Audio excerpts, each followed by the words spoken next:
Bonjour, dans cette capsule, nous allons aborder le chapitre 3 sur les threads. Donc, ce qu'on va voir aujourd'hui, c'est tout d'abord qu'est-ce qu'un thread. On va voir les avantages et les inconvénients des threads. On va voir aussi la librairie de threads noyaux qu'on va utiliser cette session, donc les threads POSIX. On va voir comment créer un thread, comment le terminer, comment l'annuler, comment attendre la fin d'un thread, comment utiliser les fonctions de nettoyage, puis comment envoyer des signaux entre les threads. On va aussi voir le code Linux, donc avec l'appel system clone. Donc, qu'est-ce qu'un thread? Les threads sont un concept des systèmes d'exploitation modernes qui permettent de lancer en concurrence plusieurs parties d'un même processus. Donc, lors de sa création, un processus contient un seul thread principal qui, dans le cas, comme on le voit dans le langage C dans le cours, qui exécute la fonction main. Donc, à chaque fois qu'on crée un processus, il vient avec un thread principal. Ce thread principal peut créer d'autres threads qui, à leur tour, peuvent en créer d'autres. Mais on n'a pas de relation hiérarchique. Donc, tous les threads ainsi créés sont rattachés à un même processus et partagent les mêmes ressources du processus. Donc, chaque thread a un thread ID, un identifiant unique, une pile d'exécution, donc stack, des registres, un compteur ordinal, un état, une priorité, etc. Comme on voit dans le schéma de droite, on voit à gauche un processus qui a un seul thread. Donc, ce thread-là a ses registres et sa pile. Puis, quand on crée d'autres threads, comme on le voit ici, plusieurs autres threads noyaux, chaque thread noyau a ses registres et une pile. Mais ils partagent le code, les données et les fichiers.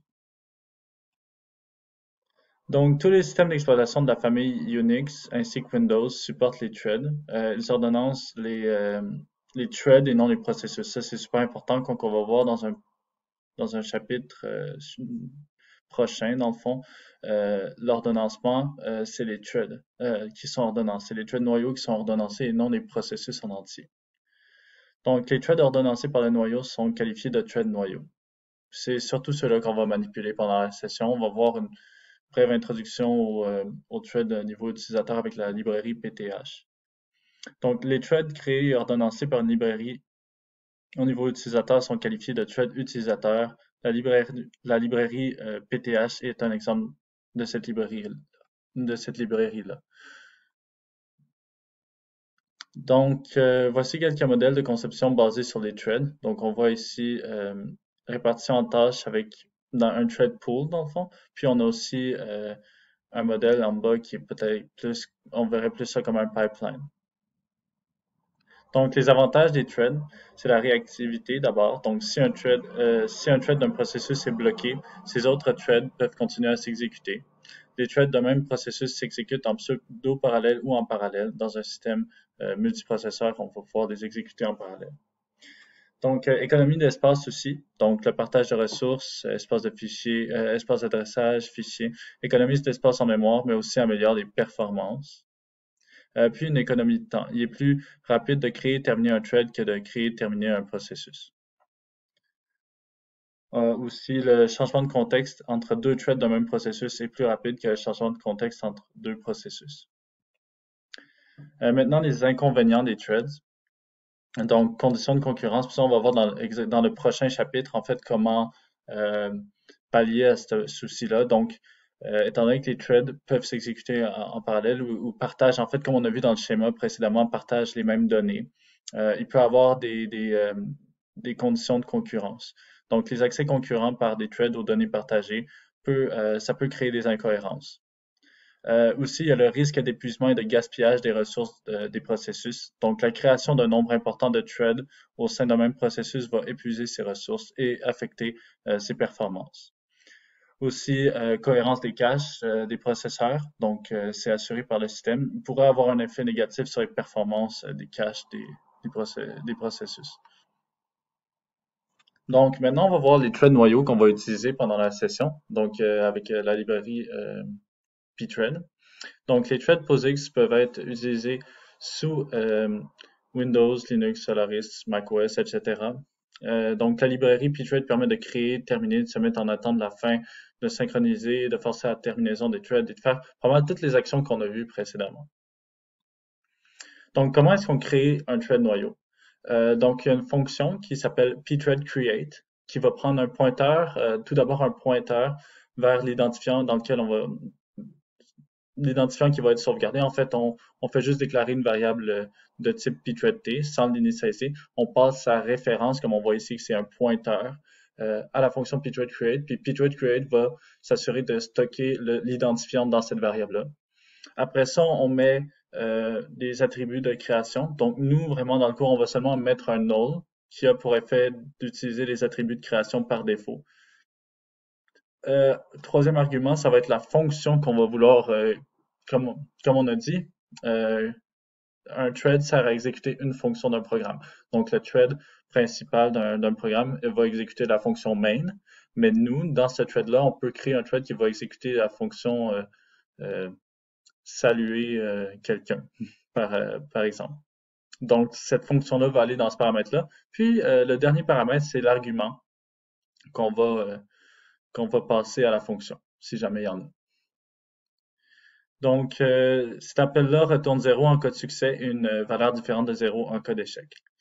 Donc, maintenant, super important, le message qui est en bas, parce que c'est une erreur qui se répète vraiment souvent dans les examens, puis dans les TP, puis c'est vraiment important de faire attention à ça. Donc, on a remarqué que la fonction exécutée par un thread doit obligatoirement avoir un seul paramètre. Donc, si jamais vous voulez que le thread utilise, en fait, exécute une fonction qui prend, supposons, 2-3 paramètres, vous devez regrouper ces paramètres-là dans une structure et créer une fonction wrapper qui va prendre la structure, puis faire l'appel à la fonction qui prend plus de paramètres. Donc, je sais que c'est un petit peu bizarre dit comme ça, mais après cette capsule-là, je vais faire une autre vidéo qui va montrer en détail euh, comment est-ce qu'on peut faire exécuter une fonction qui prend plus d'un paramètre. Donc, terminaison d'un thread, on utilise la fonction pthread_exit, dans laquelle on peut mettre un paramètre dans lequel on va récupérer le statut de terminaison. Puis, on peut attendre les threads, la terminaison des threads avec pthread_join, la fonction pthread_join.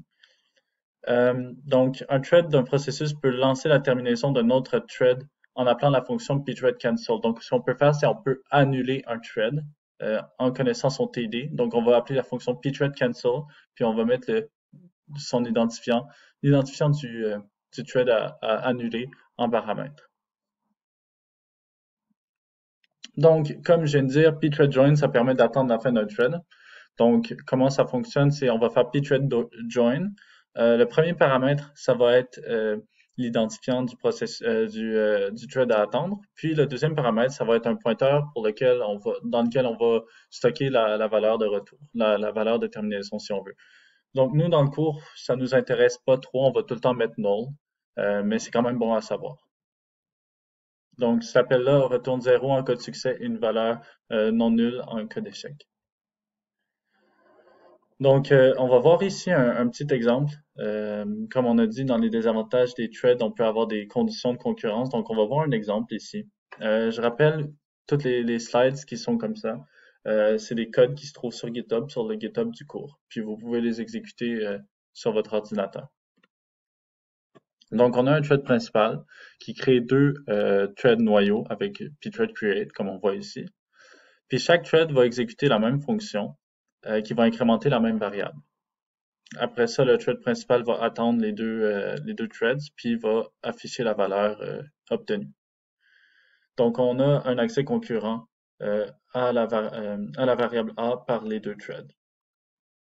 Donc, on voit ici le code de quoi il a l'air. Donc, on voit qu'on a A égale 0. On a la fonction voidPointer qui prend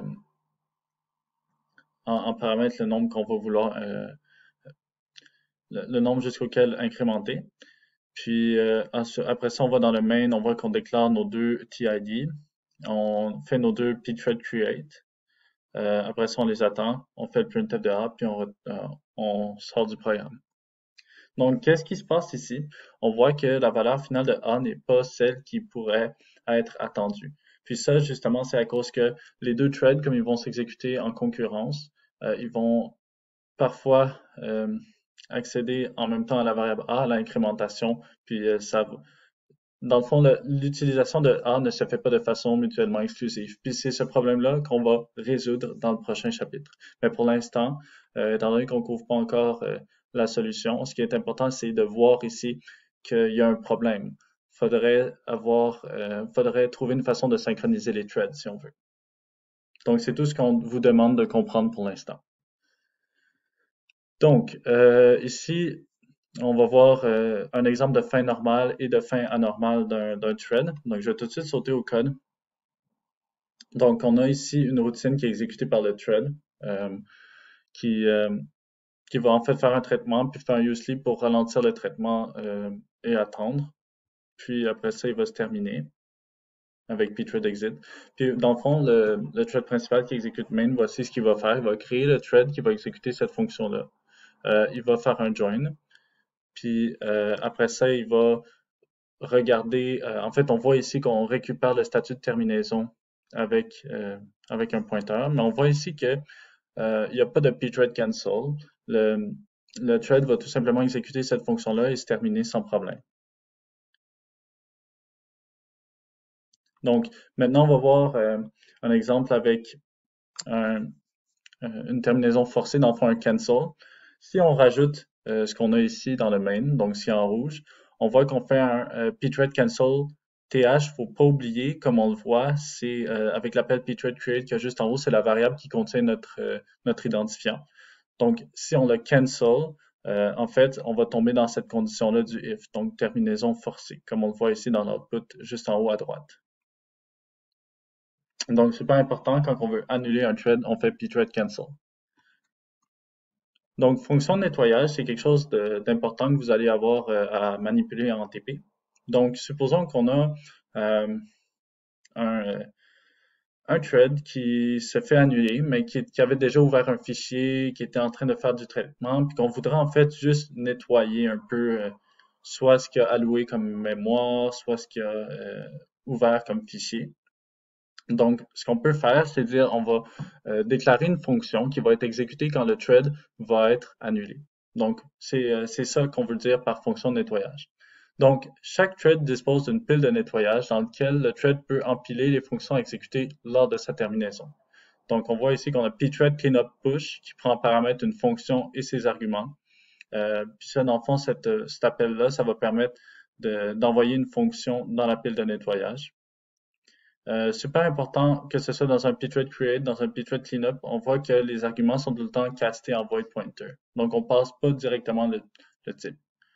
Pourquoi? C'est un peu pour permettre de passer n'importe quel argument. On peut avoir une fonction qu'on passe ici une string, une structure et tout. Donc, on dit void pointer pour rendre ça générique. C'est un peu comme un anytype, si on veut. Donc, sinon, on fait pthread cleanup pop, ça sert à dire qu'on va exécuter la fonction de nettoyage. Donc, ce qui se passe, et c'est super important, le paramètre execute, c'est peut-être pas un nom qui est très explicite, mais dans le fond, ce qui se passe, c'est si execute peut avoir la valeur 0 ou 1, puis dans le fond, si on met 0, la fonction qui est empilée avec pthread cleanup push va seulement s'exécuter si le thread a été cancel. Puis si on met 1, on va l'exécuter anyways. Donc même si le thread, tout était bon, tout était correct, il n'a pas été annulé, mais on va quand même exécuter la fonction à la fin. Donc lors de la terminaison d'un thread, les fonctions figurant dans sa pile de nettoyage sont dépilées et exécutées séquentiellement. OK. Donc, je vais sauter ici. Comment différer la terminaison forcée? Donc, chaque thread a un bit d'annulation qui vaut pthread cancel enable ou pthread cancel disable. Donc, par défaut, le bit d'annulation est fixé à pthread cancel enable, ce qui signifie que la terminaison du thread peut être forcée par pthread cancel. Donc, c'est un bit qui permet de dire est-ce qu'on peut cancel ce thread-là ou pas. Donc, un thread peut bloquer, différer la terminaison forcée par pthread cancel en modifiant son bit d'annulation à pthread cancel disable pour euh, ne pas considérer pthread cancel. Donc, la fonction qui permet de modifier ce bit, c'est la fonction pthread set cancel state. OK? Donc, ici, on a des codes toujours sur GitHub qui montrent ça. On va regarder maintenant comment est-ce qu'on peut envoyer des signaux entre des processus puis entre des threads noyaux. Donc la fonction pthread-kill, à ne pas confondre avec kill, permet d'envoyer un signal à un thread. Ça, c'est super important. Donc la syntaxe est pthread-kill. On met le TID en paramètre, puis on met le signal comme deuxième paramètre. Cette fonction-là retourne 0 en cas de succès et une valeur non nulle en cas d'erreur, comme d'habitude. Chaque thread a un masque de signaux privé, donc c'est pthread sigmask. La fonction kill par rapport à pthread kill envoie un signal à un processus. Donc ça n'envoie pas un thread, ça envoie un processus en entier. Donc ce signal peut être traité par n'importe quel thread du processus qui n'a pas bloqué ce signal-là. Donc pthread kill, c'est pour envoyer un signal à un thread en particulier, puis kill, c'est au processus au complet. Ok, donc on a un exemple ici du signal. Donc, ce qu'on voit ici qui est le fun, c'est avec la fonction signal, on peut définir un gestionnaire de signal personnalisé. Donc, comment ça fonctionne? C'est qu'on va se déclarer, comme on voit ici, la fonction void SIGINT_handler, qui va en fait, qui est une fonction qu'on voudrait exécuter à chaque fois qu'on reçoit le signal SIGINT. Donc, ce qu'il faut faire, c'est au tout début de la fonction, comme on voit ici, la fonction void action, qui est la fonction exécutée par le thread noyau, on va commencer par dire signal, SIGINT, donc puis SIGINT handler. Ce qui veut dire, en fait, à chaque fois qu'on reçoit le signal SIGINT, je voudrais qu'on exécute la routine SIGINT handler au lieu du comportement par défaut. Donc ici, ce code-là est sur GitHub aussi, on se met en pause. Pause, en fait, ça attend le prochain signal. Puis après ça, on peut s'amuser. SIGINT, en fait, c'est notamment trigger comme signal quand on appuie sur CTRL-C. Donc le but de cet exercice-là, c'est de lancer la fonction, lancer le programme, de faire CTRL-C, puis voir qu'on avait vraiment le printf qui s'affichait en haut. OK? Donc, le code de Linux.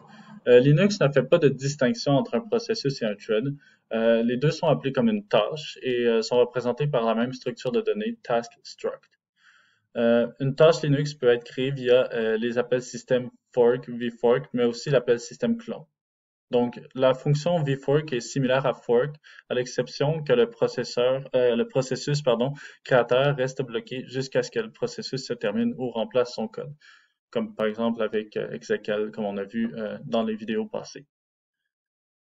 Donc vraiment, ce qui est important à chaque fois que vous avez un petit doute sur l'utilité d'une fonction, d'un appel système, je vous conseille de regarder les man pages. Ok, donc pour l'appel système clone, qui est propre à Linux, cet appel système-là permet de créer une tâche en spécifiant les ressources à partager entre la tâche créatrice et la tâche créée. Donc l'espace d'adressage, la table des descripteurs de fichiers, table de gestionnaire des signaux, etc. Donc il permet ainsi de créer des processus et des threads au sens de POSIX. Ça, il y a une vidéo sur la chaîne qui s'appelle Thread noyau versus thread d'utilisateur, puis on voit très bien quels appels système sont faits quand on crée un thread noyau. Donc, il permet également de créer des tâches qui partagent plus de ressources que les processus, mais moins de ressources que les threads. Donc, il est possible aussi de créer des threads utilisateurs en utilisant, par exemple, la librairie PTH, comme on a mentionné tantôt. Donc, thread niveau noyau versus thread niveau utilisateur.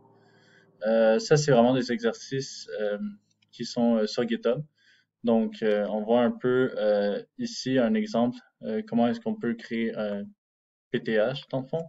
Donc, on doit d'abord faire un appel PTH init pour un peu activer les threads d'utilisateurs. Puis après ça, on écrit avec PTH spawn. Puis on leur donne aussi une fonction exactement comme pthread create. Donc, la fonction ici qui est count, qu'on voit juste ici. Donc, la syntaxe des fonctions est pas mal la même. C'est très cohérent. C'est juste qu'ici, c'est vraiment des threads qui sont seulement au niveau utilisateur. Vous allez notamment voir l'utilité des threads utilisateurs quand vous allez faire projet 3, l'application mobile, quand vous allez, vous allez utiliser vraiment beaucoup de threads utilisateurs. OK, donc exemple encore avec pthread qu'on a déjà vu. Donc ça, c'est des exercices que je vous conseille de faire. On ne les fera pas aujourd'hui, il y a des QCM, mais c'est vraiment à la fin des diapos, il y a toujours des exercices qui sont super importants à comprendre pour des évaluations. Donc, voici les lectures suggérées. Tout ça se trouve sur Moodle. J'espère que vous avez aimé la capsule, puis à la prochaine.